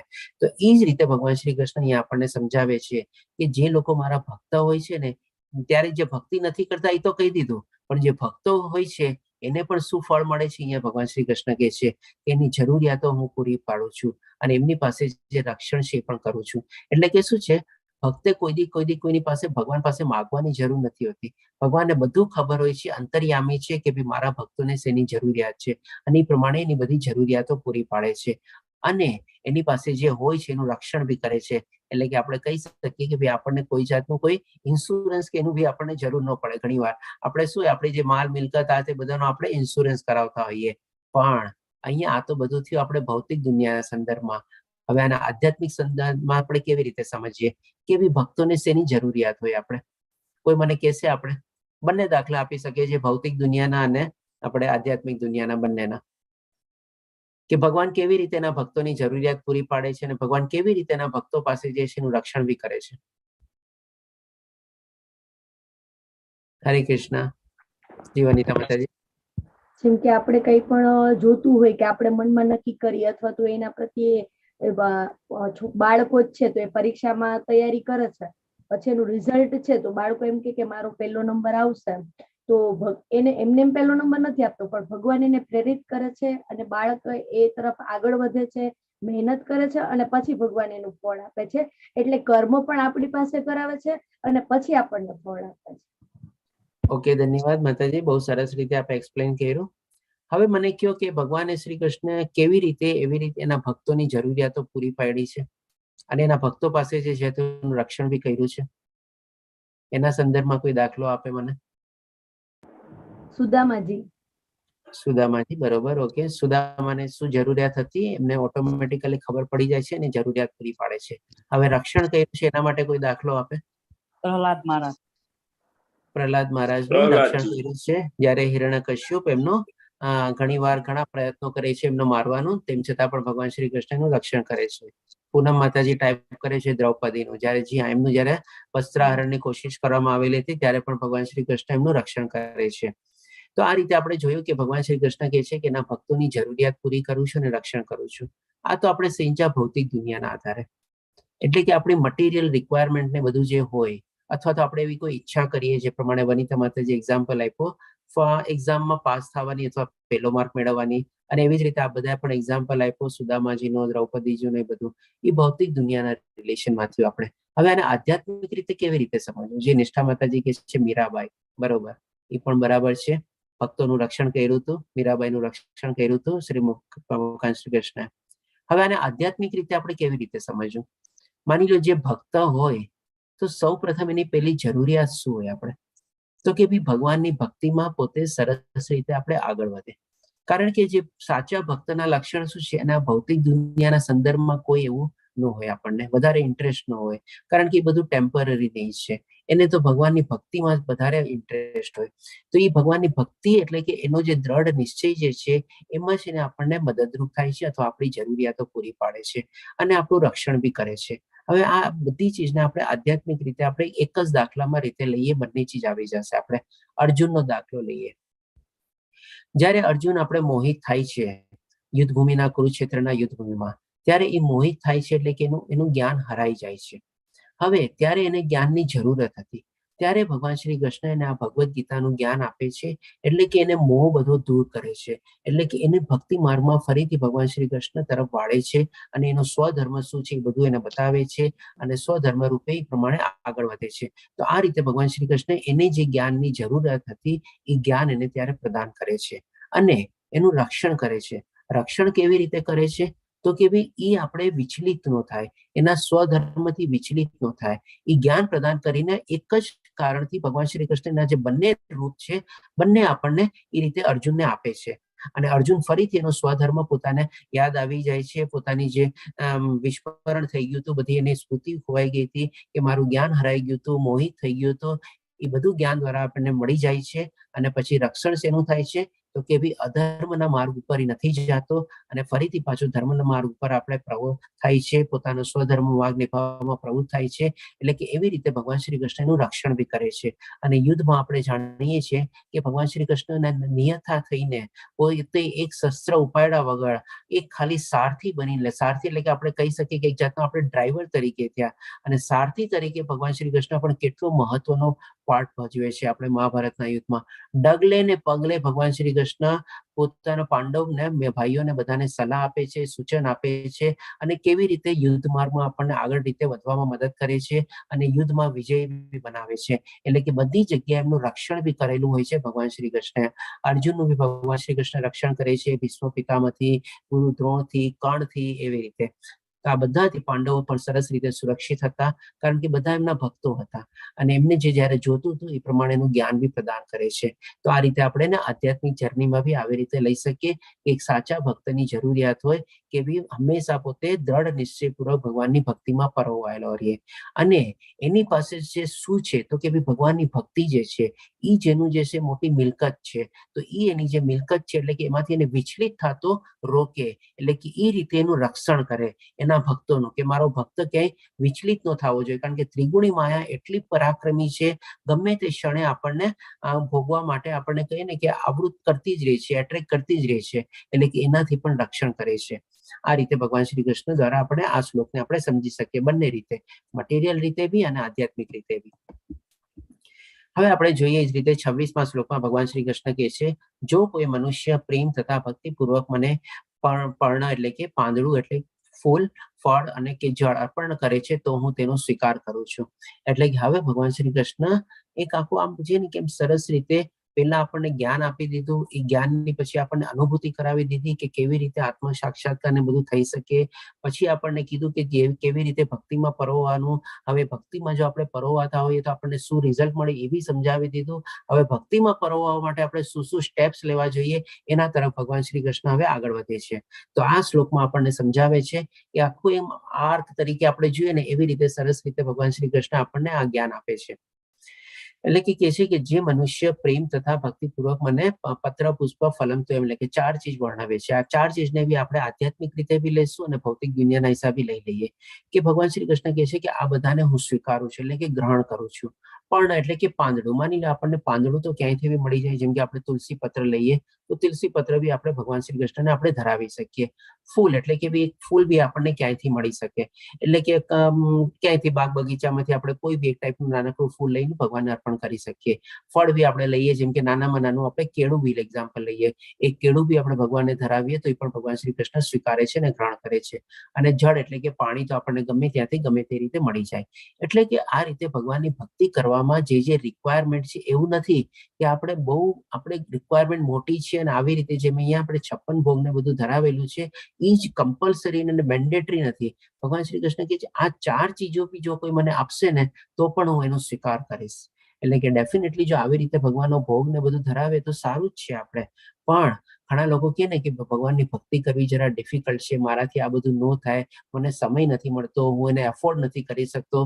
જો આવું કોઈ રીઝન આપે ને તો એના માટે પણ અહીંયા સોલ્યુશન છે કે આ 4 ચીજો પણ જો કોઈ સાચી શ્રદ્ધાથી અને પ્રેમ ભાવપૂર્વક સ્વીકારે તો એ પણ ભગવાન શ્રી કૃષ્ણ સ્વીકારે છે આપણે. હવે આને થોડુંક આપણે આધ્યાત્મિક રીતે જોઈએ. આ રીતે આપણે જોયું મટીરિયલ રીતે, એટલે કે ભૌતિક રીતે, કે ઘણા લોકો કે સમય નથી, એફોર્ડ નથી, તો એ બધું ખોટું છે. ભગવાનની ભક્તિમાં સમય અને એફોર્ડ ન કરવાનું કોઈ રીઝન છે જ નહીં આપણે. હવે આને આધ્યાત્મિક રીતે કેવી રીતે, એટલે કે પર્ણ એટલે કે પાંદડું, એટલે કે શું છે, આપણે કમ વોટ મે, ગમે તેવી સ્થિતિ, જેમ આપણે પાંદડું ગમે ત્યાંથી મળી જાય, તો આપણી જિંદગીમાં બી ગમે તેવી સ્થિતિ આવે, ગમે તેવા સંજોગો આવે, ભગવાનની ભક્તિ આપણે ક્યારેય નથી ભૂલવાની. એટલે come what may, whatever situation, whatever circumstances, ગમે તે હોય. જેમ કે ત્યારે સવારના પૂરમાં 6 વાગે ઉઠીને આપણે સરસ મજાનું આપણે ગીતાનું પઠન કરું છું, એ પણ એક ટાઈપની આપણી ભક્તિ છે. હવે કોઈ કે મારાથી સવારે વહેલું નથી ઉઠાતો, આવા બધા રીઝન અને એક્સક્યુઝ આપે તો એ ખોટું છે. એટલે કે પર્ણ એટલે કે શું, કમ વોટ મે, ગમે તે સિચ્યુએશનમાં આપણે ભગવાનની ભક્તિ કરવાની છે. ફૂલ એટલે કે શું છે, કોમળતાનું પ્રતીક છે. એટલે કે ઈ શેનું પ્રતીક આપણે લેવાનું છે, તો કે ભાઈ આપણા હૃદયમાં જે ભગવાનની ભક્તિ જે છે ને, આપણું હૃદય છે ને કોમળ હોવું જોઈએ. કોમળતા ભાવથી આપણે ભગવાનની ભક્તિ કરવાની છે. ઘણી વાર લોકો જે ભગવાનની ભક્તિ કરતા હોય ને એમાં પણ છે ને એક જાતનો અહંકાર આવી જાય છે. હું ભગવાનની આટલી મોટી પૂજા કરું છું, હું ભગવાનની આટલી ભક્તિ કરું છું, દિવસમાં આટલી માળા કરું છું, તો આવો અહંકાર ન આવવો જોઈએ. આપણે કોમળતાથી આપણે ભગવાનની સાચા હૃદય લાગણીપૂર્વક આપણે ભગવાનની ભક્તિ કરવી જોઈએ. એ આપણે ફૂલનું પ્રતીક છે. પછી ફળ એટલે કે નોર્મલી કોઈ બી ફળ અથવા આપણે એને લઈ શકીએ, કેળું ને એવી રીતે. અને જળ, આ બહુ મહત્વનું અને અગત્યનું છે. જળ એટલે કે શું, આપણે જોઈએ છે કે પાણી, આ વહેતું પાણી હોય, એક તો એનો પ્રવાહ કોઈ રોકી ન શકે, અને ગમે તેટલા એના માર્ગમાં અવરોધોને આવે, વિઘ્નો આવે, ક્યાંક ને ક્યાંકથી રસ્તો અને માર્ગ બનાવીને આગળ વધી જાય. તો આપણા હૃદયમાં પણ જે આપણે કોમળતાથી, જેને પૂરેપૂરી શ્રદ્ધાથી જેમ આપણે ભગવાનની ભક્તિ કરીએ છીએ, ગમે તેટલા વિઘ્નો આવે, ગમે તેટલા અવરોધો આવે, એ બધાને ઓળંગીને જળની જેમ આપણે ભગવાન શ્રી કૃષ્ણ પ્રત્યે આપણી જે ભક્તિ જે છે એ આગળ વધવી જોઈએ, ક્યાંય બી રૂકવી ન જોઈએ. ઘણી વાર આપણે આવી રીતે ભક્તિ કરતા હોઈએ અને આપણી સાથે માની લો કંઈક ખોટું થાય તો ઘણા લોકો આપણને આવીને કહે છે, તું તો બહુ મોટો ભક્ત છો ને ભગવાનનો, કેમ તારી હારે આવી રીતે આમ થયું? એટલે કે આપણને પણ છે ને ડાઉટમાં નાખવા માંગે છે. માની લો એ લોકો ન માનતા હોય ને એવી રીતે. તો આવા બધા વિઘ્નો ને બધું આવે આપણી સામે, આપણે ડગમગવાનું નથી જરાય. આપણી દ્રઢ નિશ્ચયતાપૂર્વક આપણે પાણીની જેમ, આપણે પ્રવાહની જેમ આપણે આગળ વધવાનું જ છે આપણે, અને બધા અવરોધોને આપણે દૂર કરવાના છે, કમ વોટ મે, એવી રીતે. તો આ રીતે આપણે આધ્યાત્મિક રીતે બી આનો 4 ચીજનો મિનિંગ થઈ જાય. એટલે કે આવી રીતે આપણી ભક્તિ ભગવાન શ્રી કૃષ્ણ તરફ હોવી જોઈએ આપણે. પછી હવે 27મા શ્લોકમાં ભગવાન શ્રી કૃષ્ણ કહે છે, હે કુંતી પુત્ર, તું જે કંઈ કરે છે, જે કંઈ ખાય છે, જે કંઈ અર્પિત કરે છે અથવા દાન આપે છે, અને જે તપસ્યા કરે છે તે સર્વ મને સમર્પણ કર. ઓલરેડી આપણે જાણી ગયા છે કે આપણે જે કાંઈ પણ કર્મ કરીએ છીએ, અને એવી જ રીતે અહીંયા ભગવાન શ્રી કૃષ્ણ એમ સમજાવે છે કે આપણે ખાઈએ પીએ, આપણા જે જીવન નિર્વાહનું બધું જે કરીએ છીએ એ બધી ચીજને આપણે દાન કરીએ, યજ્ઞ કરીએ, બધું જે કાંઈ પણ કરીએ, બધું આપણે શું છે, સમર્પિત અને અર્પિત ભાવથી કરવાનું છે. એ સમર્પિત અને અર્પિત ભાવ કેવી રીતે કેળવવાનો છે, તો કે ભગવાન જે કાંઈ તમે મને આપ્યું છે અને જે કાંઈ પણ હું એને ભોગવું છું, અથવા તો જે કાંઈ પણ ચીજ ગ્રહણ કરું છું, બધું આપના થકી જ છે, આપના દ્વારા જ છે, અને આપના દ્વારા જ હું આ રીતે એને ભોગવી શકું છું. એટલે કે એ રીતે આપણે અર્પણના ભાવ લાવવાનો છે, સમર્પિત ભાવ લાવવાનો છે, થેન્કફુલનેસ ભાવ લાવવાનો છે, અથવા તો ભગવાનને આપણે કૃતજ્ઞ માનવાના છે. આ રીતે ભગવાન શ્રી કૃષ્ણ આપણને કહે છે, કારણ કે એમના વગર આપણે કાંઈ ચીજ ન કરી શકીએ. આપણે ઘણી વાર હોય છે ને કે ભાઈ આપણામાં કહેવત છે કે ભાઈ દાણા દાણા પર લખેલો છે ખાને વાલે કા નામ, એવું છે ને કઈ કહેવત, દાને દાને પે લિખા હે ખાને વાલે કા નામ. આપણે ઘણી વાર આપણે જોઈએ છીએ કે ભાઈ આખા દિવસમાં આપણને ખાવાનું બી છે ને ઘણીવાર ક્યારેક નસીબ નથી થતું.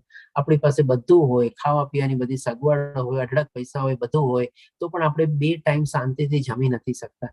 તો એ પણ છે ને એમની કૃપા છે. આપણે તો જ્યારે બી આપણે આવી રીતે ખાવા બેસીએ કે ક્યારે પણ આપણે કાંઈ પણ આપણને મળેલું હોય, હંમેશા આપણે પહેલા એને કૃતજ્ઞ થવાનું છે, એમને યાદ કરવાના છે કે ભગવાન આપના થકી મળે છે આપણે. અને ઘણા લોકો તો શું છે એમાં પ્રાઉડ સમજતા કે આજે એટલું બધું કામ હતું કે મને ખાવાનું બી ટાઈમ ન મળ્યો. અરે ભાઈ, તારા ખાવા તારો નસીબ ટાઈમ નો એનો સવાલ નથી. તારા નસીબમાં નહીં હશે ને એટલે તને ખાવાનું નથી મળ્યું. એમાં કઈ પ્રાઉડ ફીલ કરવા જેવું નથી. એટલે કે આવી રીતે જે કાંઈ પણ આપણને મળે બધામાં આપણે એનો કૃતજ્ઞ ભાવ કરવાનો છે, વ્યક્ત કરવાનો છે, અને આવી રીતે આપણે સમર્પિત ભાવથી આગળ વધવાનું છે. પછી 29મા શ્લોકમાં કહે છે કે હું તો ન તો કોઈને દ્વેષ કરું છું, ન તો કોઈને પક્ષપાત કરું છું. હું સર્વ પ્રત્યે સંભાવ ધરાવું છું, પરંતુ જે મનુષ્ય ભક્તિ ભાવે મારી સેવા કરે છે તે મારો પ્રિય મિત્ર છે, મારામાં અવસ્થિત હોય છે અને હું પણ તેનો મિત્ર છું. તો એટલે કે ભગવાન શ્રી કૃષ્ણ ડેફિનેટલી કોઈના પ્રત્યે આપણે પેલા પોતે જ કીધું અર્જુનને કે ભાઈ તું મારાથી ઈર્ષા નથી કરતો. તો ભગવાન શ્રી કૃષ્ણ ક્યાંથી ઈર્ષા કરે કોઈનાથી? બધા પ્રત્યે સંભાવ ધરાવે છે. એટલે જ કે છે હું સર્વ પ્રત્યે સંભાવ ધરાવું છું. પરંતુ હવે આ પરંતુને આપણે જરાક સરસ રીતે સમજી લઈએ એક દાખલા દ્વારા.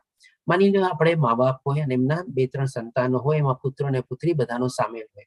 હવે મા બાપ પ્રત્યે છે ને એના બધા સંતાનો છે ને સરખા હોય. તમે જોજો મા બાપ કોઈ એના સંતાનો પ્રત્યે છે ને અન્યાય ન કરે, અથવા તો આ મારો વધારે વાલો ને આ મારો ઓછો વાલો ને આને હું આપીશ ને આને નહીં આપું ને એવો ભાવ છે ને નોર્મલી આપણને મા બાપમાં ઓછો જોવા મળે. આપણને લગભગ કદાપી ક્યારેય જોવા ન મળે. પણ એમાં શું હોય છે, જે નાનું સંતાન હોય ને એ નોર્મલી બધાને વધારે વાલું હોય, અથવા તો એના બધા સંતાનોમાંથી જે માની લો બહુ આજ્ઞાકારી હોય અને જે બધું માનતો કરતો હોય, જે પ્રમાણે મા બાપને કહેતા હોય એ નોર્મલી વધારે વાલો હોય. તો એવી જ રીતે પણ ભગવાન શ્રી કૃષ્ણ આ વખતે પરંતુ કરીને કહે છે કે જે મનુષ્ય ભક્તિ ભાવે મારી સેવા કરે છે તે મારો મિત્ર છે. ડેફિનેટલી ભગવાન શ્રી કૃષ્ણ પણ કોઈનામાં પક્ષપાત નથી કરતા. બધાના હિતેચ્છુ છે, બધાના કલ્યાણકારી છે. ઓલરેડી પહેલા જ ભગવાન શ્રી કૃષ્ણે કીધેલું છે. પણ હવે જે મા બાપને શું એ રીતે એનો નાનો બાળક અથવા જે એનો આજ્ઞાકારી પુત્ર કે પુત્રી હોય એ વધારે વાલી હોય, એના પ્રત્યે થોડોક એનો લાગણીનો વહેર અથવા પ્રેમનો વહાવ વધારે હોય. ચીજ વસ્તુમાં એ બધામાં કોઈ ભેદભાવ ન કરે, પણ આવી રીતે લાગણી અને પ્રેમમાં થોડો ઘણો કદાચ આપણને એમ લાગે. એટલા માટે ભગવાન શ્રી કૃષ્ણ કહે છે મારામાં અવસ્થિત હોય છે અને હું પણ તેનો મિત્ર છું. એટલે કે આવી રીતે ભગવાન શ્રી કૃષ્ણ આપણને પોતે કેવી રીતે પોતાના ભક્તો પ્રત્યે વર્તે છે, જે સરસ રીતે ભગવાનની ભક્તિ કરતા હોય છે એના પ્રત્યે પોતાનો સ્નેહ અને પોતાની લાગણી કેવી રીતે અલગ રીતે વ્યક્ત કરે છે એ અહીંયા બતાવે છે. પછી હવે ભગવાન શ્રી કૃષ્ણ 30મા શ્લોકમાં કહે છે કે અત્યંત ઘૃણાસ્પદ કર્મ કરનાર કોઈ મનુષ્ય જો ભક્તિ ભાવે મારી સેવામાં પરોવાયેલો રહે છે તો તેને સાધુ સમજવો જોઈએ, કારણ કે પોતાના નિશ્ચયમાં યોગ્ય રીતે સ્થિત થયેલો છે. હવે આ શ્લોકમાં પણ આપણે બહુ સરસ રીતે આપણે સમજવાનું છે કે માની લો અત્યંત ઘૃણાસ્પદ કર્મ, એટલે માની લો કોઈ નેગેટિવ માણસ હોય, અથવા આપણે કહી શકીએ કે તમોગુણી માણસ છે, અથવા તો થોડું ઘણું કહી શકીએ કે એની અસુરી પ્રવૃત્તિ છે, એટલે કે આવા બધા નેગેટિવ કર્મોમાં એમાં પ્રવૃત્ત થયેલો છે. પણ હવે એ માણસ જયારે માની લો પોતાની લાઈફમાં યુ ટર્ન લે અને એને જયારે આ બધું જ્ઞાન પ્રાપ્ત થાય અને જ્ઞાન પ્રાપ્ત થઈને પછી ભગવાનની ભક્તિમાં પરોવાઈ જાય, ત્યારે ભગવાન શ્રી કૃષ્ણ કહે છે ને સાધુ માનવો જોઈએ. કેમ ઇન્સ્ટન્ટ એવી રીતે? કેવી રીતે આપણે? કારણ કે શું પોતાના નિશ્ચયમાં યોગ્ય રીતે સ્થિત થયેલો છે. હવે આ ચીજને સમજવા માટે છે ને હું આપને એક એક્ઝામ્પલ આપીશ. જેમ કે માની લો સમુદ્રમાં વહેણ હોય આપણે, અને એમાં પવન બી ચાલતો હોય. જેમ આપણે વનિતા માતાજીને કીધું પવન જોરદાર હોય તો એના મોજા વધારે ઊંચા જાય અને વધારે સ્પીડમાં જાય ને એવી રીતે. તો ચાલો એ જ આપણે લઈએ કે સમુદ્ર છે અને પવન ચાલી રહ્યો છે, અને હવે મેં એક શીપ છે અથવા તો મોટું જહાજ છે. હવે પવન જે દિશામાં ચાલી રહ્યો છે અને આ જે મોટું જહાજ જે છે એ ઉલટી દિશામાં જઈ રહ્યું છે. એટલે કે આ રીતે અહીંયા જે માની લો કોઈ મનુષ્ય જે છે ઘણું ઘૃણાસ્પદ અથવા નેગેટિવ કર્મો કરે છે, પણ એમાં પણ એનો દ્રઢ નિશ્ચય છે. અને એ રીતે જયારે જહાજ જયારે એની પવનની જેટલી સ્પીડ હોય અને એની અગેન્સ્ટમાં ચાલતું હોય, એટલે આપણે એને ઇંગ્લિશમાં કહીએ છીએ કે અપ કરંટ, એટલે કે જે પ્રમાણે કરંટ એટલે કે બધા મોજા આવે છે અને જે પ્રમાણે પવન છે એની ઉલટી દિશામાં આ જહાજ જાય છે, એટલે કે એને અપકરંટ તરીકે કહેવાય. અને ત્યારે પણ એના દ્રઢ નિશ્ચય પૂર્વક એને બધાને પાર કરીને આગળ વધે છે. કારણ કે જે લોકો નેગેટિવ કર્મોના એમાં પ્રવૃત્ત હોય ને એના માર્ગમાં વિઘ્નો બી ઘણા આવે. આ બધી ચીજ આપણે 16મા અધ્યાયમાં બી સરસ રીતે ડિટેલમાં લેશું. અને બધા વિઘ્નોને બી પણ પોતાના દ્રઢ નિશ્ચય પૂર્વક પાર કરે. હવે માની લ્યો આ શીપ જયારે યુ ટર્ન લે અને એ પછી શું છે એટલે કે હવા અથવા જે વહેણ જે છે એની દિશામાં તરફ આગળ વધવા માંડે. એટલે કે પેલા માની લો એક ડિસ્ટન્સ જહાજે કાપવાનું હતું અને ઉલટી દિશામાં ચાલતો હતો, તો માની લો એને 3 કલાક લાગ્યા ત્યાં પહોંચતા. પણ હવે ઈ જહાજે જયારે યુ ટર્ન લીધું, એટલે કે જયારે એની રિટર્ન જર્ની છે અને ઈ જ પ્રમાણે ત્યારે સમુદ્રના વહેણ અને પવનની દિશામાં જઈ રહ્યું છે, તો ઈ જહાજને એટલું ડિસ્ટન્સ કાપવા, એટલે કે રિટર્ન જર્નીમાં કદાચ હોઈ શકે 1.5-2 કલાક લાગે, એટલે કે જલ્દી પહોંચી જાય. એટલે કે આવી રીતે જયારે માણસ કોઈ પોતાના લાઈફમાં યુ ટર્ન લે છે, કારણ કે એનો દ્રઢ નિશ્ચય જો નેગેટિવ કર્મોમાં આવી રીતે પાર કરવાનો હતો, તો એ દ્રઢ નિશ્ચય એનો આવી રીતે જયારે ભગવાનની પ્રાપ્તિ કરવામાં લાગી જાય, ભગવાનની સેવા અને ભક્તિમાં લાગી જાય, તો ભગવાન બી એનો હાથ ઝીલવાના છે અને એને ઓર આગળ તરત રીતે જલ્દી પહોંચાડવાના છે. જેમ ઓલું જહાજ કેવું જલ્દી પહોંચી જાય, 3 કલાકની બદલે 1.5-2 કલાકમાં એની ડાઉન જર્ની કમ્પ્લીટ થઈ જાય. તમે એ રીતે માની લેજો કે હાઇકિંગમાં જતા હોય ત્યારે તમે પહાડ ચડો ત્યારે તમને વધારે વાર લાગે અને ઉતરતી વખતે ઓછી વાર લાગે ને ક્યારેક, કારણ કે તમે એના સેમ ડાયરેક્શનમાં ને સ્લોપમાં જાઓ છો. એવી જ રીતે ભગવાન શ્રી કૃષ્ણ અહીંયા કહે છે કે એને તરત જ સાધુ માનવો જોઈએ, કારણ કે તેના દ્રઢ નિશ્ચયમાં યોગ્ય થયેલો છે. આ રીતે ભગવાન શ્રી કૃષ્ણ આપે છે. હવે આના સંદર્ભમાં મને કોઈ એકદમ એક્ઝામ્પલ આપી શકે, લાઈવ એક્ઝામ્પલ જે આપણા શાસ્ત્રમાંથી જ મળે છે આપણને? હરે કૃષ્ણ. કે જે અત્યંત ગુણાસ્પદ કાર્ય કરતો હતો અને પછી ઈ જ મહાત્મા વાલ્મીકી કહી શકાય પ્રભુજી? જી ધન્યવાદ પ્રભુજી, લલિત પ્રભુજી. વાલ્મીકી એક લૂંટારો હતો અને ઈ કેવી રીતે, એટલે કે વાલીઓ જયારે લૂંટતો હતો ત્યારે એનું નામ વાલીઓ હતો, અને પછી ઈ જયારે આપણે શ્રીરામ શ્રીરામ કરીને આપણે જયારે રામનું નામ જપે છે, પેલા મરા કરે છે, પછી મરામાંથી જયારે ઈ જ ભક્તિમાં પ્રવાહ થઈને રામ રામ રામ કરે છે, ત્યારે ઈ જ વાલીઓ વાલ્મીકીમાં કન્વર્ટ થઈ ગયો. આ રીતે પણ આપણી સામે એક્ઝામ્પલ છે. આવી રીતે આજની તારીખમાં બી ઘણા આપણને આવા લોકો મળે છે જે નેગેટિવ કર્મોમાં પ્રવૃત્ત થયેલા હોય છે, પણ એ જયારે લાઈફમાં યુ ટર્ન લે છે ને ત્યારે એને છે ઇન્સ્ટન્ટ રિઝલ્ટ મળે છે. ઇન્સ્ટન્ટ રિઝલ્ટનું કારણ શું છે? કારણ કે એનો જે દ્રઢ નિશ્ચય છે ને, હવે તો એને બધાને સપોર્ટ કરવાના છે. પેલા એ ઉલટો ચાલતો હતો, હવે તો એ તરફેણમાં ચાલવાનો છે, એટલે બધા જ એને પછી સપોર્ટ કરશે અને તરત જ સાધુ બની શકે છે. એવી જ રીતે ભગવાન શ્રી કૃષ્ણ 31 શ્લોકમાં કહે છે તે તરત જ ધર્માત્મા બની જાય છે, એટલે કે ઇન્સ્ટન્ટ રિઝલ્ટ એને મળે છે અને સ્થાયી શાંતિ પ્રાપ્ત કરે છે. હે કુંતી પુત્ર, નિર્ભય થઈને ઘોષણા કરી દે કે મારા ભક્તોનો કદાપી વિનાશ થતો નથી. એટલે કે એકવાર જયારે આપણે ભક્તિનું બીજ આપણી અંદર રોપાઈ જાય છે, એનો કદી નાશ થતો નથી. એટલા માટે પણ આપણે આ જ્ઞાનને આપણે સર્વોપરી જ્ઞાન કહીએ છીએ, કારણ કે આપણે જેટલી પણ ડિગ્રીઓ લીધેલી છે, આપણા દેહની સાથે બધી ડિગ્રીઓના પૂછડા વયા જવાના છે, પણ જે આ જ્ઞાન આપણી સાથે અંદર જો પરોવાયેલું હશે, તો જેમ ભગવાન શ્રી કૃષ્ણ કહે છે, જા જઈને તું ઘોષણા કરી દે, આખા ગામમાં ઢંઢેરો પીટી દે કે મારા ભક્તોનો કદાપી નાશ થતો નથી. અને આ જ જ્ઞાન, આ જ ભક્તિ ને બધી આપણી આગલા જન્મમાં કેરી ફોરવર્ડ થાય છે આપણે, અને એનો જ આપણને ઉચ્ચતર લોક ઉપર તરફ લઈ જવામાં આપણને મદદરૂપ થાય છે. એટલા માટે એકદમ સર્વોપરી જ્ઞાન છે અને ગુહ્ય જ્ઞાન તરીકે બી આપણે જાણ્યું. હવે લાસ્ટ શ્લોકમાં ભગવાન શ્રી કૃષ્ણ બધી ચીજો સમરાઈઝ કરે છે. તો પછી આપણને 32મા શ્લોકમાં કહે છે કે ભાઈ હે પાર્થ, જે મનુષ્ય મારું શરણ ગ્રહણ કરે છે તેઓ ભલે નિમ્ન યોનિમાં જન્મેલા સ્ત્રીઓ, વેશ્યો, વેપારી તથા શુદ્રો, શ્રમિકો હોય તો પણ તેઓ પરમ ગતિ પ્રાપ્ત કરે છે. એટલે કે ભગવાનની ભક્તિ કરવામાં કોઈ આપણે છે ને કહીએ ને કે ભગવાનના દરવાજા બધા માટે ખુલ્લા છે. એવી રીતે જેમ અહીંયા સ્ત્રીઓ, શુદ્રો, શ્રમિકો બધાનું ભગવાન શ્રી કૃષ્ણ એવી રીતે કહે છે કે ગમે તેની પરિસ્થિતિ હોય, ગમે તે સંજોગો હોય, ગમે તે જાતિ હોય, પણ મારી ભક્તિમાં પરોવવા માટે બધા માટે દરવાજા ખુલ્લા છે. અને એવી રીતે જો હોય તો એ પરમ ગતિ પ્રાપ્ત કરે છે. પરમ ગતિ એટલે કે શું? તો ભગવાનના ધામમાં પાછી જવાની. હવે ભગવાન શ્રી કૃષ્ણ લાસ્ટ શ્લોકમાં કહે છે, 34મા શ્લોકમાં, આ શ્લોક આપણે કહી શકીએ કે 2 વાર આવે છે. એક વાર અધ્યારે છે અને બીજી વાર ફરીથી 18મા અધ્યાયમાં 65મો શ્લોક. તમે જોજો એકદમ ઓલમોસ્ટ સેમ છે, કદાચ ત્રીજું ચોથા ચરણમાં 1-2 શબ્દોનો ફરક છે આપણે. તો એ રીતે ભગવાન શ્રી કૃષ્ણ કહે છે, મનમના વાળો શ્લોક આપણે, તો તારા મનને મારા નિત્ય ચિંતનમાં પરોવી દે, મારો ભક્ત થા, મને નમસ્કાર કર અને મારી જ પૂજા કર. એ રીતે મારામાં સંપૂર્ણ રીતે તન્મય થઈને તું નક્કી મને પ્રાપ્ત કરીશ. એટલે કે આ રીતે ભગવાન શ્રી કૃષ્ણ આપણને આમાં 4 સ્ટેપ ભણાવે છે કે હંમેશા કન્ટિન્યુઅસલી મારું ચિંતન કર, મારું ધ્યાન ધર, મારો ભક્ત થાય એટલે કે મારી સેવા કર, પૂજા કર અને મને મારી ભક્તિ કર. મને નમસ્કાર કર એટલે કે મને ગ્રેટિટ્યુડ એટલે કે મને થેન્ક્સ કર. નાની નાની ચીજોમાં આપણે ભગવાનને થેન્ક્સ કરવાનું, જેમ આપણે આગલા શ્લોકમાં જાણ્યા, ખાઈએ પીએ જે કાંઈ પણ કરીએ બધામાં આપણે ભગવાન શ્રી કૃષ્ણને થેન્ક્સ કહેવાનું છે અને મારી જ પૂજા કર. એટલે કે આવી રીતે જો કરતા હોઈએ તો ડેફિનેટલી આપણે ભગવાનને પ્રાપ્ત કરી શકીએ છીએ. તો આ રીતે આપણે અહીંયા 9મો અધ્યાય કમ્પ્લીટ થાય છે. વાંચા કલ્પતરુભ્યશ્ચ કૃપા સિંધુ એવ ચ પતિતાનાં પાવનેભ્યો વૈષ્ણવેયો નમો નમઃ. હરે કૃષ્ણ કૃષ્ણ કૃષ્ણ હરે હરે, હરે રામ રામ રામ હરે હરે. શ્રીલા પ્રભુપાદ કી જય. શ્રી રાધા ગોવિંદ પ્રણામ. ટાઈમમાં થઈ ગયું છે. કોઈ પ્રશ્ન હોય તો હવે આપણે લઈ શકીએ છીએ. હરે કૃષ્ણ. કોઈ પ્રશ્ન કોઈને?